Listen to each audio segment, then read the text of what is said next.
አሚን መልቲሚዲያ ፕሮዳክሽን ባለ ጭንብሉ ልብ አንጠልጣይ ታሪክ ክፍል 7 ተራኪ ረዚቃ መሐመድ። ለቻናላችን አዲስ ከሆናችሁ ላይክ፣ ሼር እና ሰብስክራይብ በማድረግ ቤተሰቦቻችን እንድትሆኑ በታላቅ አክብሮት እንጋብዛችኋለን። አዳም በቃ ሁሉም ይቅር፣ ስታስታውስ ታስታውሳለህ። ነገር ግን አብሬ ልሆን ማለቴ ቶሎ ቶሎ እንገናኝ፣ ምናልባት ለሁለታችንም ጥሩ ይሆንልናል አለችው ሲፈን በለመመጥ። ፎንቃ ገባልሽ እንዴ?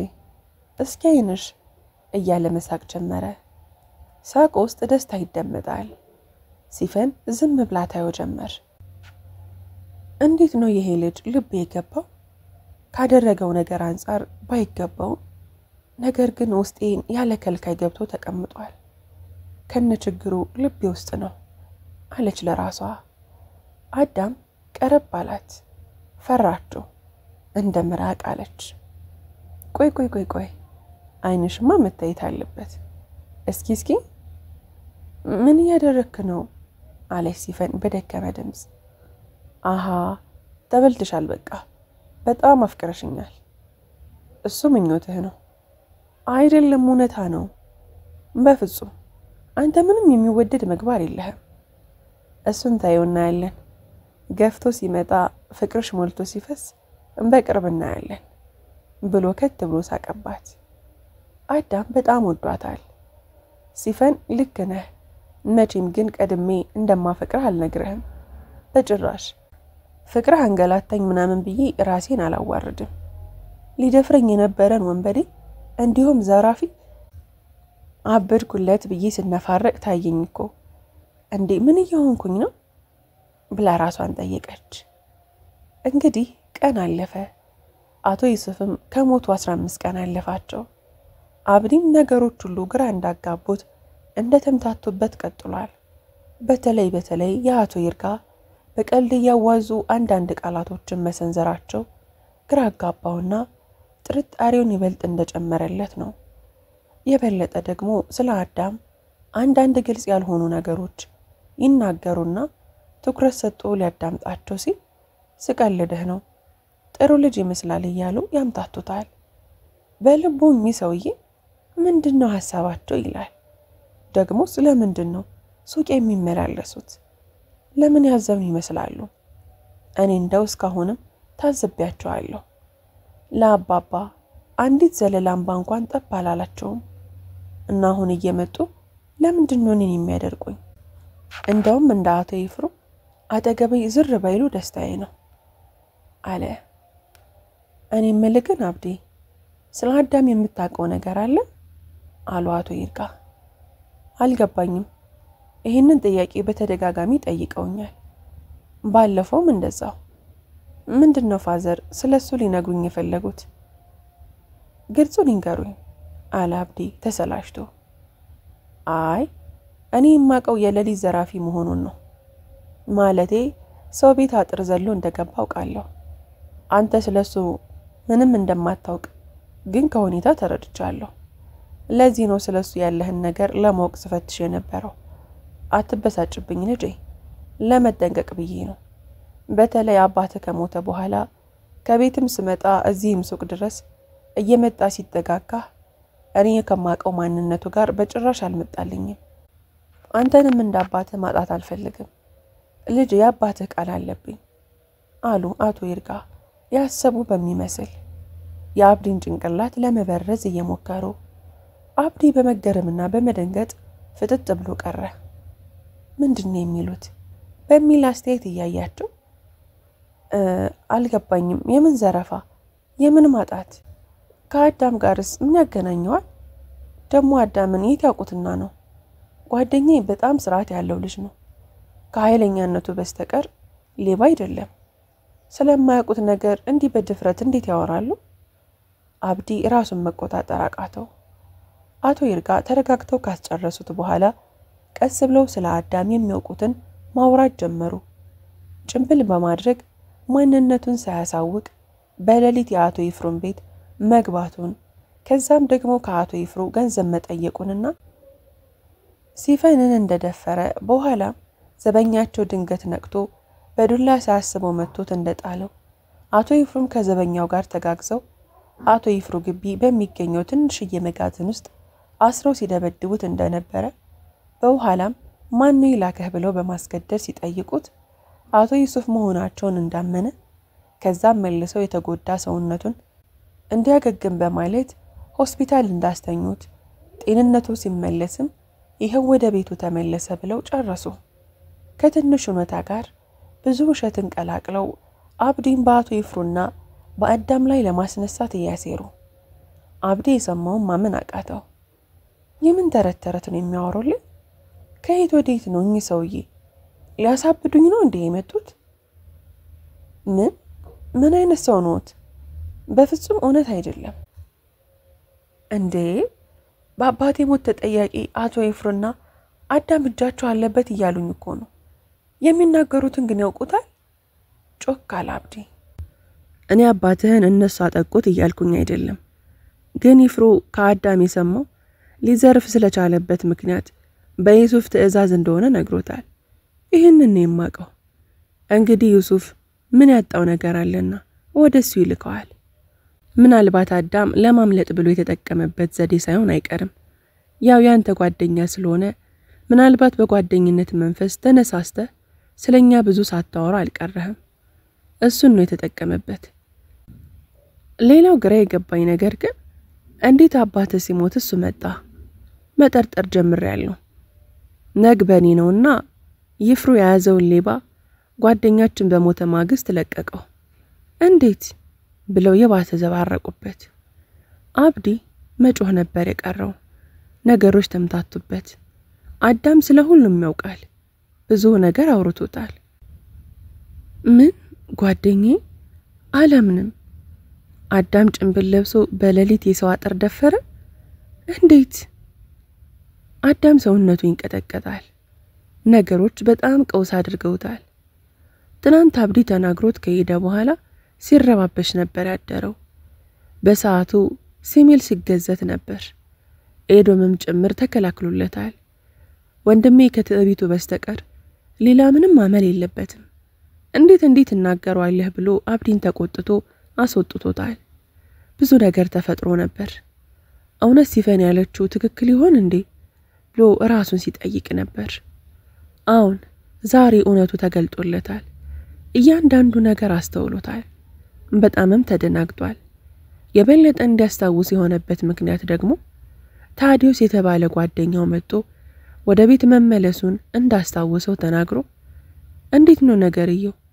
እጅህ ላይ ያለው አሁን እባክህ መልስልኝ፣ እፈልገዋለሁ። ጓደኛዬ ሊፖርሸው ነው። አንድ በድብቅ የሚገዛ ሰው አለ ሲለው ግራ በመጋባት ምኑን ሲለው ሽጉጡን። ይታደረከው ምኑን ትላለህ እንዴ ብሎ ሲያፋጥጠው በድንገተኛ ድንጋጤ ተሞላ። እንዲሁም ተነሳ፣ ወዲያ ወዲህ ተወራጨ። ትንሽ ቆይቶ እያንዳንዱን ምስል አእምሮ ውስጥ ተመላለሰበት። የክንዴ ድምጽ፣ ሽጉጡን ከየት ነው የተዋስከው? ጭንብሌ ማን ነው የሰጠሽ? እሱንም ሰርቀሹ ነው? ምን አገባ? እንዲሁም በተጨማሪ የክንዴ ዱላ። አዳም ትውስታው አሳቀቀው። ክንዴ ደጋግሞ ሲመጣበት ስቃዩ መጣ። ጭንቅላቱን ይዞ ቁጭ አለ። ታዲዮስ ምንድነው ጀለስ ጥለሹ ነው አለው መልሶ። አረላሽ ምንሼ የታል ሽጉጤ አለው። አዳም ተነስቶ በቁጣ ጮኸበት። ውጣ ጥፋ ከፊቴ አለው እየተገፈታተረ።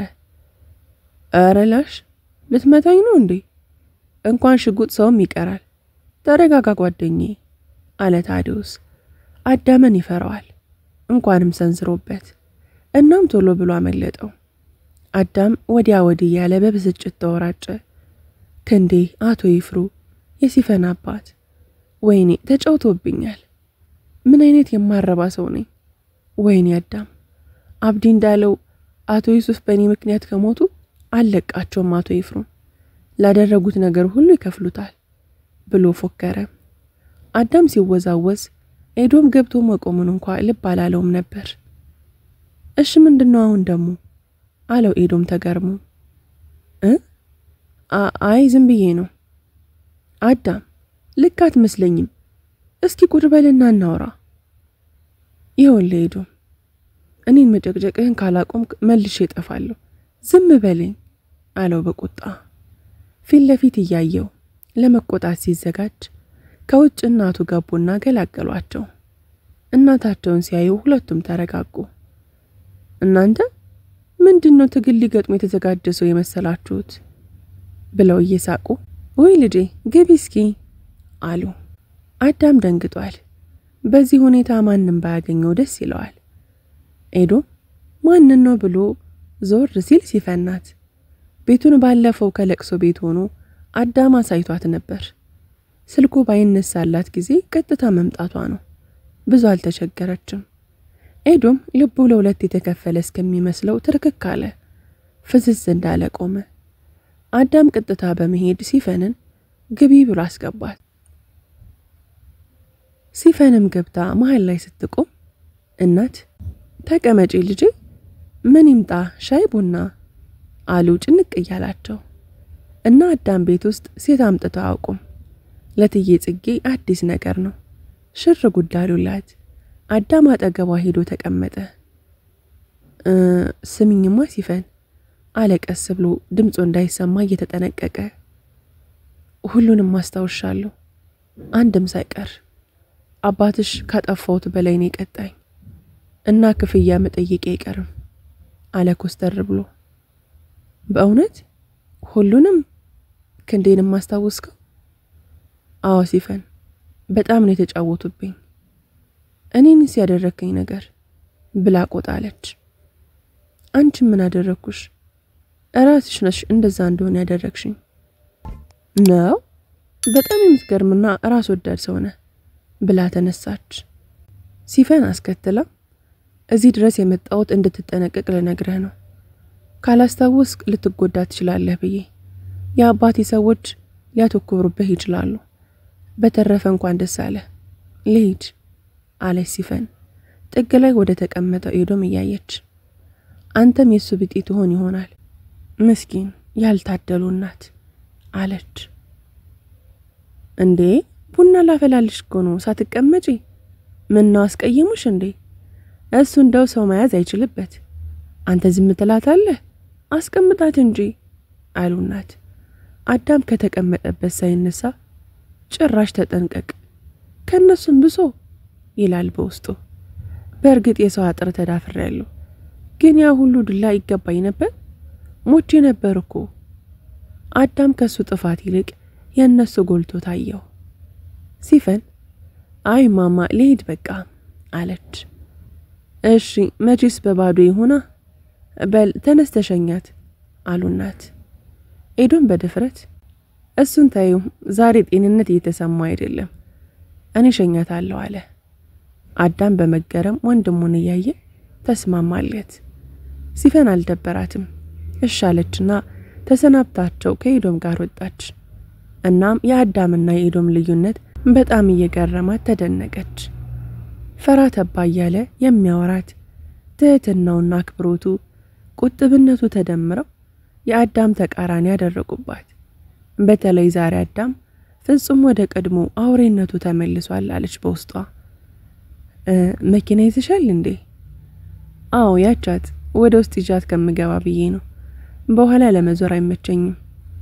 በቃ ተመለስ ደርሻለሁ። አይ ችግር የለም አብረሽ በሄድ ሁሉ ቅር አይለኝም ብሎ ፈገግ አለላት።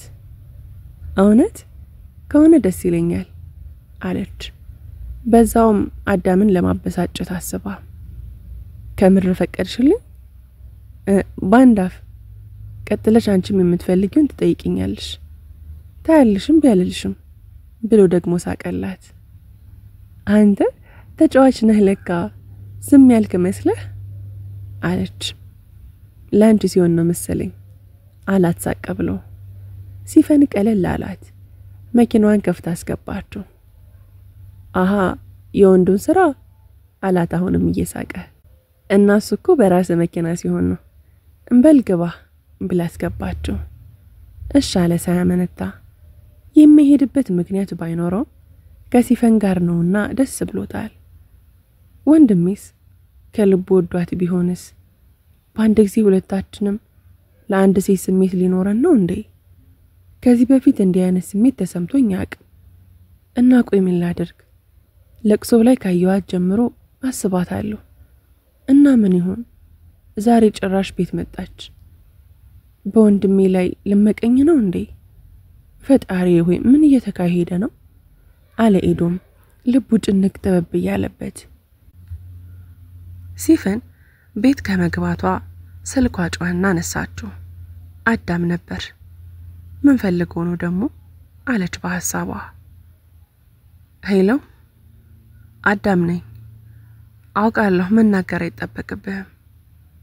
እሺ ድምጽሽን ግን አስተካኪ፣ ትንሽ ውበት ስጪው።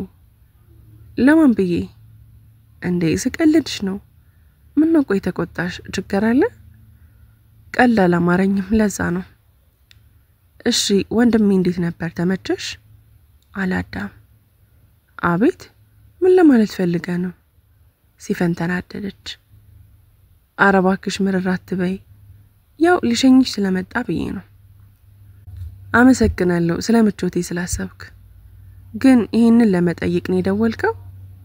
ሲፈን በንዴት መንፈስ ጠየቀችው። አይ እኔ እንኳን እንደ ጨዋታ መግቢያ ያደረኩት እንጂ ስለ አባትሽ ማለት ቅድም ስለነገርሽኝ ነገር ግልጽ እንድታረጊልኝ ነበር እኮ። የአባቴ ጉዳይ ላንተ እንደ ጨዋታ መቆጠሩ ነው? በጣም ልታስገርመኝ ነው። የሌባ አይነ ደረቅ ሆንክብኝ አለች ሲፈን ተቆጣ። ይሄ ሌባ ምናምን የምትዩን ነገር ታዩ። አረ ልተው፣ ግን እውነታው እኮ እሱ ነው። ይኸውልህ ራስን እንድትጠብቅ ነግሬሃለሁ።